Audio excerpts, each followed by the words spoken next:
നമസ്കാരം. നമ്മളെല്ലാവരും കേരള കുംഭമേളയെ കാത്തിരിക്കുകയാണ്. കേരളത്തിൽ തികച്ചും പുതിയ ഒരു അനുഭവമാണ്. പലപ്പോഴും കുംഭമേളകൾ നടക്കുന്ന സമയത്ത് ഉജ്ജയിനിലും ഹരിദ്വാറിലും നാസിക്കിലൊക്കെ നടക്കുന്ന സമയത്ത് പ്രയാഗ്രാജിലൊക്കെ നടക്കുമ്പോൾ കേരളത്തിൽ നിന്ന് മുമ്പൊക്കെ വളരെ കുറച്ച് പേര് മാത്രമാണ് പോയിരുന്നത്. ഇന്നലെ കഴിഞ്ഞ പ്രയാഗ്രാജ് കുംഭമേള കേരളത്തിലെ വലിയ ഒരു ശതമാനം ആൾക്കാരെ അവിടെ എത്തിച്ചതാണ്. അത് നമ്മൾക്ക് ഏറ്റവും വലിയ ഭാഗ്യം, വലിയൊരു അഭിമാനം. കേരളത്തിൽ നിന്ന് ഒരാൾ ജൂന അഖാഡയുടെ മഹാമണ്ഡലേശ്വരായി എന്നുള്ളതാണ്. ആനന്ദവനം ഭാരതി മഹാരാജ് നമ്മൾക്ക് ഏറ്റവും വലിയൊരു അഭിമാനമാണത്. അതിൻ്റെ ഒരു പ്രതിഫലനമാണ് കേരളത്തിലെ മാഘ മഹോത്സവം കുംഭമേളയായി ആഘോഷിക്കുന്നത്. അദ്ദേഹത്തിൻ്റെ വലിയൊരു സങ്കല്പമാണ്. കുംഭമേള കേരളത്തിലേക്ക് വരികയാണ്. പ്രയാഗ്രാജ് കുംഭമേള നമ്മൾക്ക് ഒരുപാട് പേർക്ക് നല്ല അനുഭവമാണ്.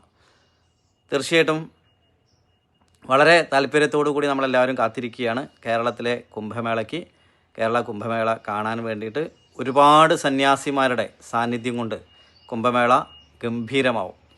മഹത്തുക്കളുടെ കൂടെ നമ്മളൊരു നിമിഷം ഇരുന്നാൽ ആ ഒരു മഹത്വം നമ്മൾക്ക് ലഭിക്കും. ഭാരതത്തിലെ വിവിധ സന്യാസി സമ്പ്രദായത്തിൽപ്പെട്ട വിവിധ സമ്പ്രദായങ്ങളിലെ സന്യാസിമാർ അവരുടെ മഹാസമ്മേളനം തന്നെയാണ് കേരളത്തിൽ നടക്കുന്നത്. എല്ലാ ഹൈന്ദവ സംഘടനകളും ഒരേപോലെ അവിടെ ആ പങ്കാളിത്തമുണ്ടാവും. എല്ലാവരെയും സ്വാഗതം ചെയ്യുന്നു. നന്ദി, നമസ്കാരം.